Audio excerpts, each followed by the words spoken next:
Ikigai. You've probably heard that word floating around, haven't you? It seems to pop up everywhere in personal development these days. Oh, definitely. It promises this reason for being, which, let's face it, is something a lot of us are searching for. Exactly. And maybe you've even, dipped your toes in, perhaps read that really popular book, Ikigai, The Japanese Secret to a Long and Happy Life. The one that got really big. Right.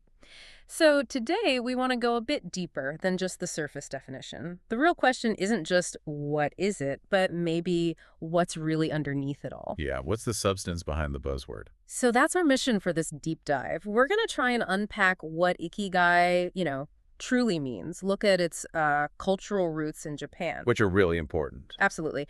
And highlight the practical stuff, the wisdom it offers, especially how it's presented in that book. But we also need to be honest about the criticisms, right? It's not all straightforward. Definitely not. So we'll be drawing mainly from that bestseller and a review of it, aiming to give you a really balanced picture. It makes sense. It's such an alluring concept, isn't it? This idea of finding meaning, purpose, even a longer life. It really is. And, while the book presents it quite simply, there's actually a lot of nuance there in how it's portrayed versus maybe the deeper cultural understanding. Okay, let's get into it then. Let's unpack this. So, Ikigai. It's pronounced Ikigai, right? That's the one. Ikigai. And at its heart, it's this Japanese concept, usually translated as a reason for being. Yeah, but it's much more than just, say, your job description or a weekend hobby. Right. It's supposed to be about what gives you that profound joy, that real satisfaction, a deep sense of purpose. The thing that makes you feel like getting up in the morning is genuinely worthwhile. Exactly. And understanding the cultural context is, well, it's absolutely crucial here. You can't really separate it from that. So where does the book focus geographically? It draws this really strong line to Okinawa, the Japanese islands famous for longevity. The Blue Zone connection. Yeah, precisely. Okinawa is one of those places. The authors, they blend insights from actually talking to Okinawans, observing their lifestyles. So real field work. Yeah, combined with, broader research on health, happiness, purpose.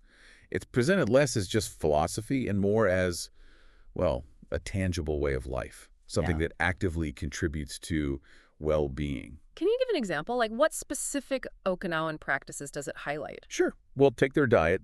It's not just vaguely plant-based. The book talks about specific things like purple sweet potatoes, bitter melon, tofu, all eaten, mostly unprocessed. Interesting. And then there's this huge emphasis on moai. These are basically lifelong social support groups. Lifelong, wow. Yeah, it's not just casual friendship. It's a specific cultural thing. These groups provide deep, consistent social connection, mutual aid. It's seen as vital for both mental and physical health. Okay, so it's this whole integrated lifestyle, but how does the book suggest we find this balance? Is there a model or something? Yes. That's where it gets really practical, or at least tries to.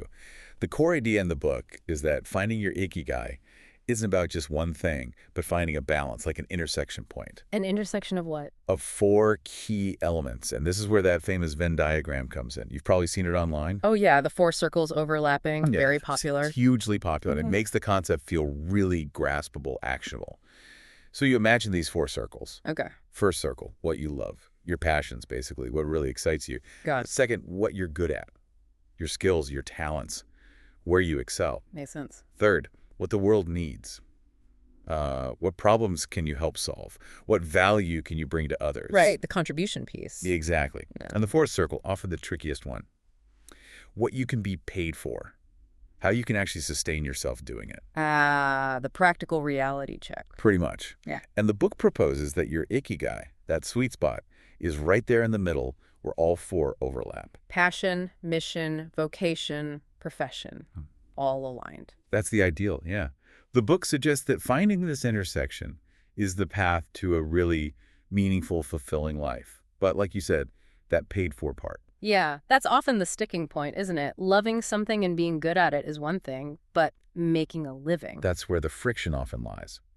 The diagram, though, it helps you visualize maybe where the gaps are or where you might need to develop something to bring those circles closer.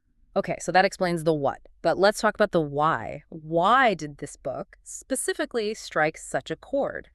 Millions of copies sold. What's the magic there? Well, I think you touched on it earlier. It's accessibility. Yeah, it feels really easy to get into. The review we looked at called it simple and inspiring. And it is, isn't it? It's light, easy to read, lots of motivational takeaways. Absolutely. You don't need a philosophy background. It feels like a friendly chat almost. And maybe it's about reframing purpose, moving away from just, Western ideas of achievement. Towards something more holistic, integrated. Yes, how it fits into your daily life, your community. A lot of self-help books kind of miss that broader context, I think. That's a really good point. And that ties into the cultural insight it offers. That's a huge part of the appeal. The Okinawan connection again?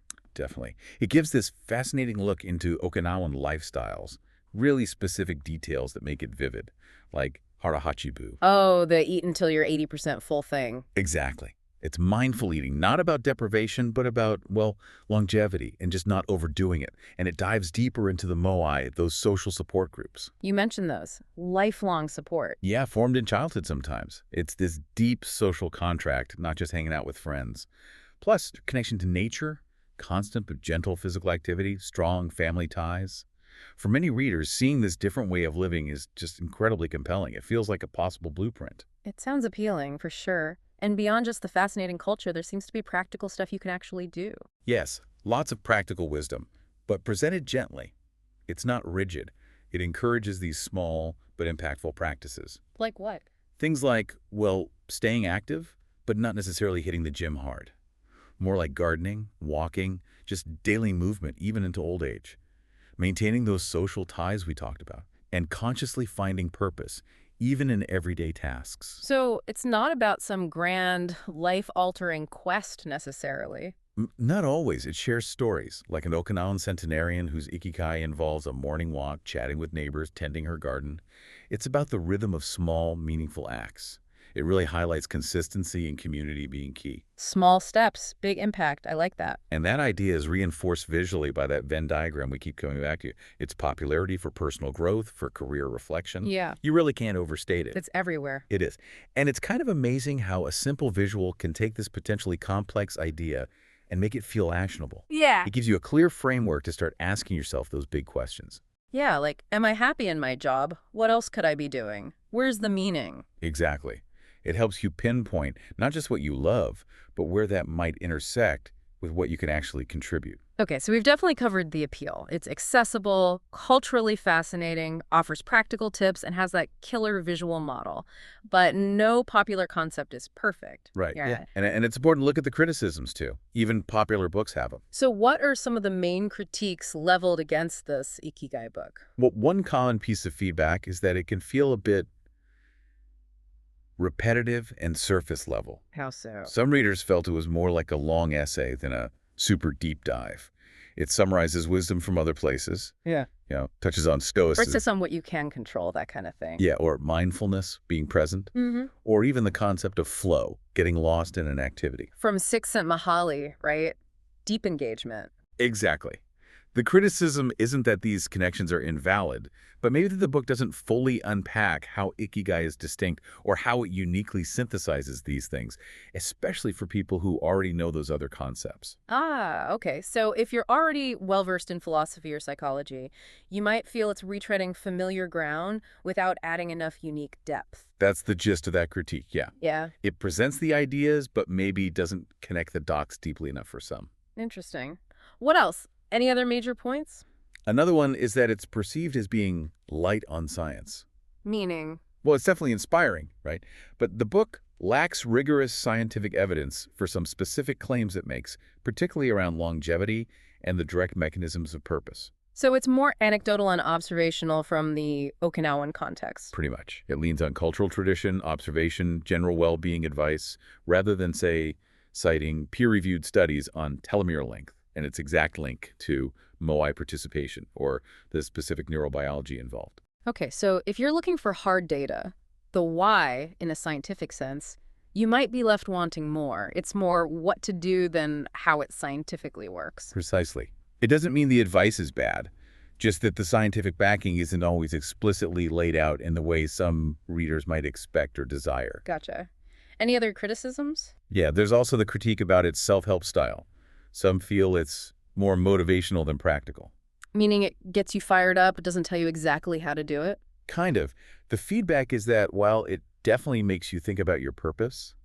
It doesn't always give clear step-by-step guidance to find your Ikigai. There's no seven-step formula. Right.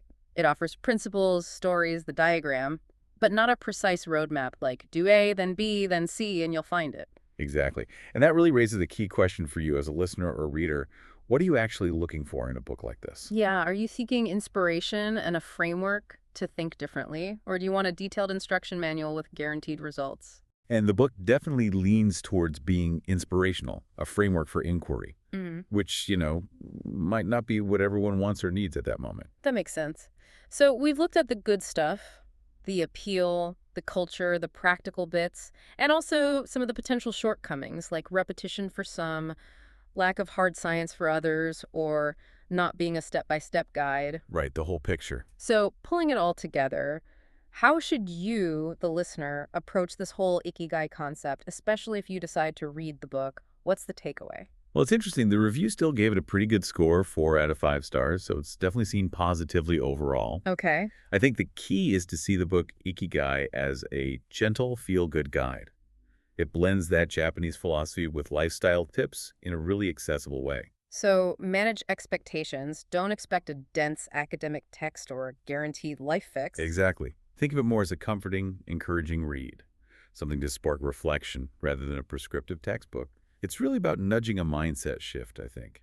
Yeah, that feels right. Like you said, it won't give you that precise roadmap, the find your purpose by next Tuesday plan. Definitely not. But what it can do, and does well, according to many, is make you pause, reflect, maybe help you realign toward what truly matters to you. It encourages that introspection, looking at your own life, your routines, maybe through a slightly different lens, Oh, which is valuable in itself, isn't it? absolutely. So maybe it's best viewed as a companion for self-discovery, not an instruction manual. That's a great way to put it. Right. And connecting it to the bigger picture, it offers that framework for personal inquiry, doesn't it? Yes. Rather than handing you the definitive answer. Right. It seems like a great starter if you're just beginning to explore ideas like mindfulness, purpose, holistic well-being, especially if you want that spark for self-reflection, that new way to think about how all the pieces of your life fit together or could fit together. It gives you the language, the visual tools like the diagram to start your own exploration. Yes,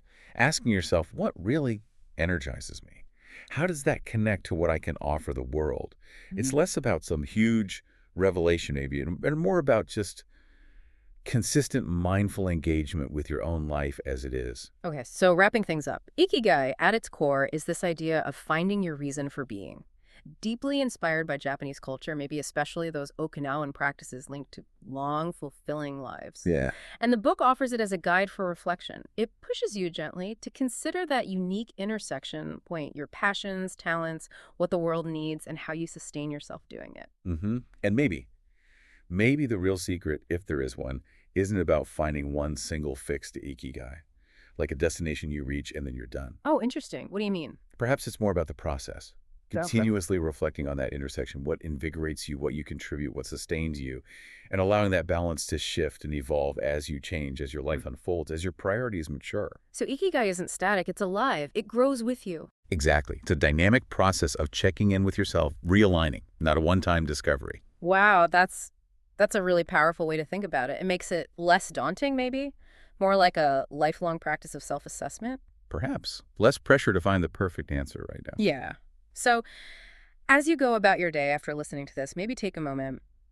Consider what elements contribute to your own reason for being right now, today. What are you loving? What are you good at? What does the world need from you, even in small ways? And how are you sustaining yourself in that mix? Food for thought, definitely. We hope this deep dive has given you exactly that, some insightful food for thought on Ikigai.